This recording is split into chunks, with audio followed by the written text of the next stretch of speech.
क्या हमारे महान पुरुषों का जो आंदोलन है वो आरक्षण पर आधारित होकर नौकरियों तक सीमित है क्या? भीमराव अम्बेडकर के समय में क्या हमारे समाज पर अत्याचार नहीं हो रहे थे? क्या वो सभी जगह पहुंच पाए? स्तर पर कार्य करेगा, उसी को जनता वोट देगी। अबे जमीनी स्तर क्या है? गीता का, गीता में क्या संदेश मिलता है? क्या उसमें मिलता है कि कोई तुम्हें गाली दे तो तुम उसको गाली मत देना, हाथ जोड़ लेना, उससे पूछना भाई साहब मेरा। जब बाबा साहब भीमराव अम्बेडकर के समय में क्या हमारे समाज पर अत्याचार नहीं हो रहे थे? क्या वो सभी जगह पहुंच पाए? क्या सभी को न्याय दिला पाए? पॉसिबल नहीं है। क्या साहब मान्यवर कांसी राम जी के समय में अत्याचार नहीं हो रहे थे? क्या वो हर एक को न्याय दिलाने गए? नहीं।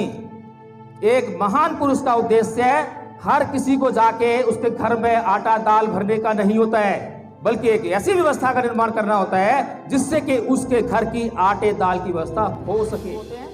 तो आईपीएस की तैयारी करने वाला स्टूडेंट क्या कभी कांस्टेबल बनेगा? कभी नहीं बनेगा।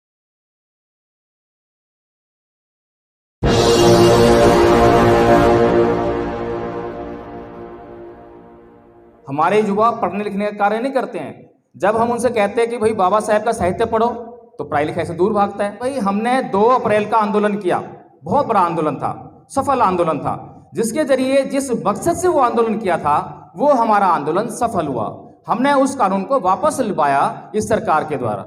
लेकिन उसमें देखा जाए तो जो युवा सड़कों पर उतरकर आंदोलन कर रहे थे, जिनके आंदोलन की वजह से वो SC/ST कानून जो है वापस हुआ, जिनके आंदोलन की वजह से इस देश में आरक्षण की रक्षा होती है, आरक्षण जिससे हमें नौकरियां मिलती हैं, सरकारी नौकरियां मिलती है ना हमें, तो वो सरकारी नौकरियों को कौन पाएगा? क्या जो आंदोलन कर रहा है युवा, क्या उसको वो नौकरियां मिलेंगी? बिल्कुल नहीं मिलेंगी। क्योंकि हमारा जो युवा आंदोलन कर रहा है, बाबा साहेब के मिशन मूवमेंट को आगे ले जाने का कार्य कर रहा है, जय भीम के नारे लगा रहा है, वो तो पढ़ाई लिखाई कर ही नहीं पा रहा है। अब नौकरियां किसको मिलेंगी? नौकरियां उसको मिलेंगी जिसका इस आंदोलन से कोई लेना देना नहीं है, जो घर बैठ के पढ़ाई लिखाई कर रहे हैं, जिसके घर परिवार में पुश्तों से नौकरी चलती आई हैं, जिनके बाप दादा नौकरी थी, अब वो नौकरी के लिए लगे हुए हैं और उनका आंदोलन से कोई मतलब नहीं है। यानी कि हमारा वो युवा जो मनुवाद में झगड़ा हुआ है, जो हमारे महान पुरुषों को नहीं जानता है, जो हमारे महान पुरुषों के आंदोलन को नहीं जानता है, उसको नौकरियां मिलेंगी। जब उसको नौकरियां मिलेंगी तो हमारे आंदोलन को आर्थिक रूप से समर्थन कौन करेगा? क्या वो समर्थन करेंगे? बिल्कुल नहीं करेंगे, क्योंकि उनका आंदोलन से कोई मतलब नहीं है। इसीलिए हमें ये निश्चित करना चाहिए कि अगर युवाओं की भागीदारी हमारे आंदोलन में है, निश्चित तौर पर है, लेकिन हमें युवा की उम्र क्या है उसको निश्चित करना पड़ेगा। आखिर हम किसे युवा माने? युवा किसे कह सकते हैं? 18 साल से लेकर 50 साल तक की उम्र को हम युवा कह सकते हैं? कह सकते हैं ना? 50 साल के बाद व्यक्ति वृद्ध होने लगता है, बूढ़ा होने लगता है। 18 साल से पहले उसको नाबालिग कहते हैं। तो यानी कि 18 साल से लेकर और 50 साल तक की उम्र जो है युवा अवस्था हुई। अब इस युवा अवस्था में हमें बहुत सारे काम करने हैं, पढ़ाई लिखाई भी करनी है, नौकरी भी लेनी है, आंदोलन भी करना है, समाज को भी आगे बढ़ाना है। इतना सारा भार जो है युवाओं के कंधे पर है। अगर इसको व्यवस्थित नहीं किया, इसको नियमित नहीं किया, अनुशासित नहीं किया, तो ये युवा जो है टूट जाएगा, बिखर जाएगा। इसीलिए सबसे पहला कार्य जो परम पूज्य बाबा साहेब डॉक्टर भीमराव अम्बेडकर का पहला नारा है कि शिक्षित बनो, तो सबसे पहले युवा का कार्य है कि वो शिक्षा की ओर ध्यान दे। यानी कि जब वो युवा होना शुरू होता है 18 साल से लेकर लगभग 30-35 साल तक उसे सिर्फ और सिर्फ शिक्षा पर ध्यान देना चाहिए। जब युवा 18 साल से लेकर 30-35 साल तक सिर्फ पढ़ाई लिखाई करेगा, अपने भविष्य को निर्धारित करेगा, अपने भविष्य की योजनाओं को बनाएगा, तो वो एक अच्छी नौकरी पा पाएगा। उसके सपने होंगे IAS बनने का, IPS बनने का, जज, वकील, डॉक्टर, इंजीनियर, कुछ भी बनने का, उसको वो साकार कर सकेगा। और साकार कब कर सकेगा? जब उसका एक ही लक्ष्य होगा। क्योंकि परम पूज्य बाबा साहेब डॉक्टर भीमराव अम्बेडकर ने कहा कि low aim is crime, low aim is crime, छोटा लक्ष्य अपराध है। बाबा साहेब डॉक्टर भीमराव अम्बेडकर ने इस बात को समझाते हुए हमारे समाज के सामने ऐसे ही मंच के माध्यम से अपनी पीड़ा रोई थी।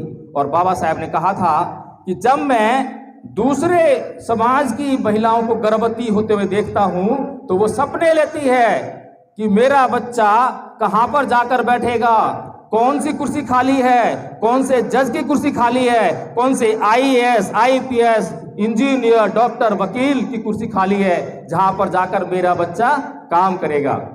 और जब हमारे समाज की महिलाएं गर्भवती होती हैं तो वो क्या सपना लेती हैं कि कहां पर सफाई कर्मचारी की जगह खाली है, कहां पर मजदूर की जगह खाली है, कहां पर चपरासी के लिए जगह खाली है जहां पर जाकर मेरा बच्चा काम करेगा। तो बाबा साहेब क्या कहते हैं, इस बात को समझना बहुत जरूरी है। बाबा साहेब कहते हैं कि लो एम इज क्राइम, इसमें बहुत बड़ा आधार छुपा हुआ है। और वो आधार क्या है कि आप जैसा सोचोगे वैसा बनोगे। भगवान बुद्ध ने आज से 2500 साल पहले हमारे इस समाज को समझाते हुए इस संसार में एक बड़ा महान उपदेश दिया। और वो क्या उपदेश था कि मनोपुब्बंगमा धम्मा मनोसेठा मनोमया मनसा च पदुट्ठे न भासती वा करोति वा ततो नंग दुख मरवेति चक्कं वै भैतो पदंग। 2500 साल पहले। आज आपने एक चीज और देखी होगी, एक फिल्म देखी होगी आपने यूट्यूब पर, जो जानते हैं साथी, सबने नहीं देखी होगी लेकिन कुछ ने जरूर देखी होगी। लॉ ऑफ अट्रैक्शन सुना है किसी ने? लॉ ऑफ अट्रैक्शन किसी ने नहीं सुना? बड़े ताज्जुब की बात है। द सीक्रेट मूवी देखी किसी ने? The secret, very good. तो द सीक्रेट मूवी में जो आधार है वो लॉ ऑफ अट्रैक्शन का कानून है। अब लॉ ऑफ अट्रैक्शन क्या है कि जो हम मन में धारण करते हैं वही हम बनते हैं, वही पाते हैं। अब देखिए बाबा साहेब क्या कह रहे हैं, बुद्ध क्या कह रहे हैं और आज की साइंस क्या कह रही है। आज की साइंस, आज के वैज्ञानिक तमाम उपकरणों का यूज करते हुए, उनका प्रयोग करते हुए वह यह बात साबित करते हैं आज की डेट में कि जो आप मन में सोचते हो वैसा ही बनते हो। लेकिन बुद्ध के पास तो कोई उपकरण नहीं थे। बुद्ध ने आज से 2500 साल पहले यह बात कही कि मन ही सभी प्रवृत्तियों का हुआ है, जैसा आप मन में सोचोगे वैसा ही बनोगे। तो बाबा साहब ने दिमाग लगाया कि अगर मन में जैसा सोचेंगे और वैसा ही बनेंगे तो छोटा क्यों सोचते हैं। हमारी महिलाएं छोटी नौकरी क्यों सोचती हैं, चपरासी, मजदूर इस तक की सोचती हैं, क्यों नहीं वो जज, आईएएस, आईपीएस बड़ी नौकरी वाले सोचती हैं। इसीलिए बाबा साहब ने हमारे लोगों को संदेश देते हुए यह बात कही कि लो एम इज क्राइम, मर जाना, भूखे रह लेना, लेकिन कभी भी छोटी बात मत सोचना। क्या हमने उस पर अमल किया? क्या आज हमने उस पर अमल किया? हमारे युवा क्या सोच रहे हैं? हमारे युवा जब युवा होने लगते हैं तो सबसे पहले वो पेट भरने की बात सोचते हैं कि कैसे भी पेट का जुगाड़ हो जाए। जब पेट के जुगाड़ तक सोचेंगे तो बस पेट के जुगाड़ होगा, और कई बार पेट का जुगाड़ नहीं भी होगा क्योंकि हमने सोचा ही पेट तक है। अब उदाहरण देता हूं मैं। कोई आदमी ये सोचता है कि मेरे को भाई कम से कम 1 लाख रुपए महीने की तनख्वाह चाहिए या आमदनी चाहिए, इससे कम में मेरा गुजारा नहीं होगा। तो क्या होगा, उसका परिणाम क्या होगा? 1 लाख रुपए की उसको नौकरी नहीं मिली तो कोई बात नहीं, 1 लाख रुपए की उसको बिजनेस नहीं मिला कोई बात नहीं, लेकिन क्या उसको 5-10 हजार रुपये का बिजनेस मिलेगा? क्या 5-10 हजार नौकरी करेगा? वो करेगा ही नहीं। भाई 1 लाख रुपए से नीचे आएगा तो 90,000 रुपये आ जाएगा, 80,000 रुपये आ जाएगा, 10,000, 5,000 की नौकरी पे कभी नहीं आएगा। तो सोच की बात है। इसीलिए परम पूज्य बाबा साहब डॉक्टर भीमराव अंबेडकर बहुत ज्यादा सूझबूझ से और दूरदृष्टा भाव से ये कहते हैं कि लो एम इज क्राइम। अगर आपने अपने जीवन में ये निर्णय कर लिया कि मुझे आईपीएस की जॉब चाहिए, आईएएस की जॉब चाहिए, चलिए मान लीजिए आपने आईपीएस की जॉब की तैयारी करी, आपने पूरा सामर्थ्य उसमें लगा दिया, तो क्या आप कभी आईपीएस, पुलिस विभाग की जॉब है, पुलिस विभाग में बहुत सारे रैंक होते हैं, कांस्टेबल से शुरू होते हैं, तो आईपीएस की तैयारी करने वाला स्टूडेंट क्या कभी कांस्टेबल बनेगा? कभी नहीं बनेगा, क्योंकि उसकी तैयारी आईपीएस की है। आईपीएस नहीं बन पाया तो उससे थोड़ा नीचे आ जाएगा, अगर वो बन पाया थोड़ा नीचे आ जाएगा, लेकिन इतना नीचे नहीं आएगा कि बिल्कुल जमीन पर गिर जाए।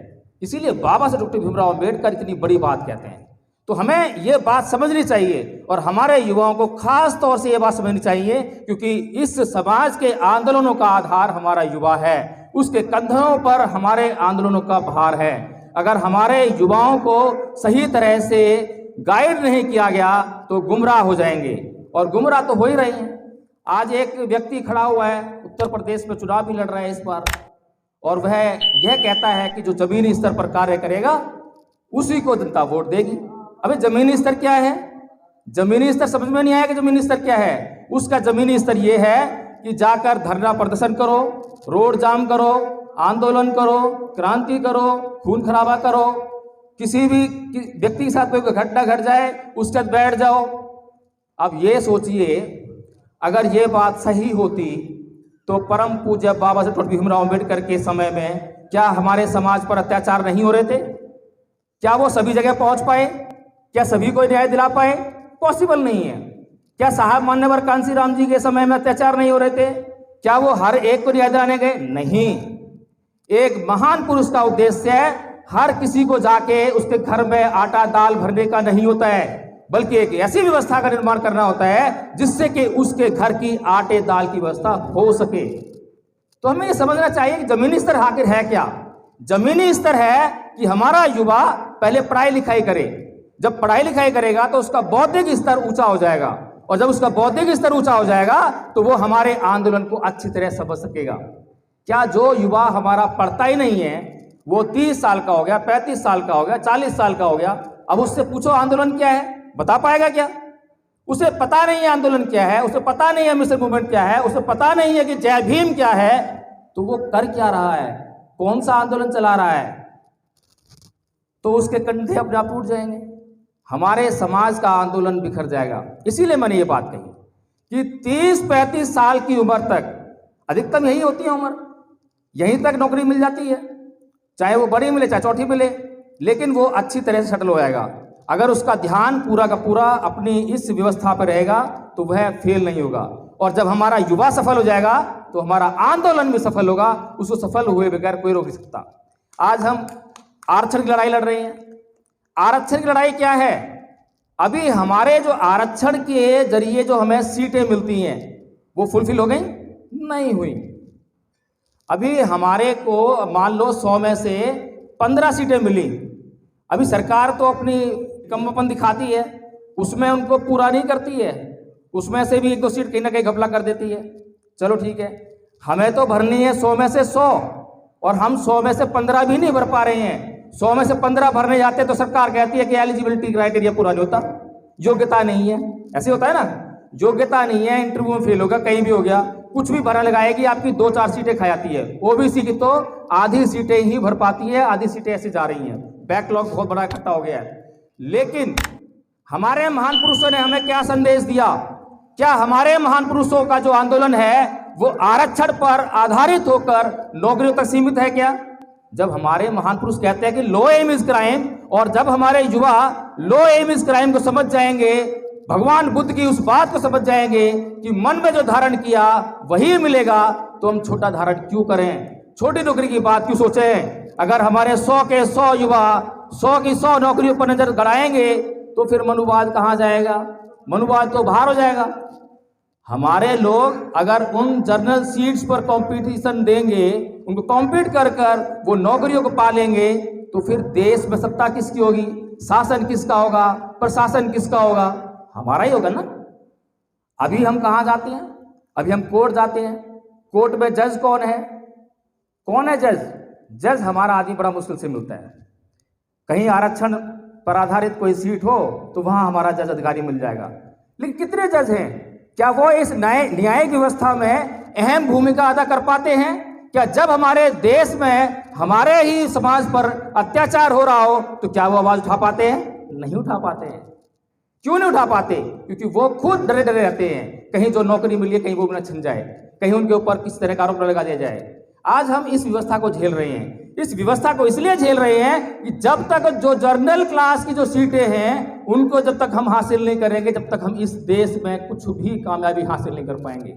हमारे महान पुरुषों का आंदोलन ये वाला आंदोलन है। हमारे महान पुरुषों का आंदोलन उस आरक्षण को बचाने का आंदोलन नहीं है, बल्कि हमारे महान पुरुषों का आंदोलन उस सरकारी नौकरी को, जो कि 100 सीटें हैं तो 100 की 100 सीटें हमारे समाज के पास आए, उसकी व्यवस्था हमारे महान पुरुषों ने की है। और उसकी व्यवस्था करते हुए परम पूज्य बाबा डॉक्टर भीमराव अम्बेडकर ने कहा था कि लो एम इज क्राइम, और भगवान बुद्ध ने पूरे संसार भर के लिखा था कि मन ही सभी प्रवृत्तियों का अगुआ है, इसलिए मन में बड़ी चीजें धारण कीजिए।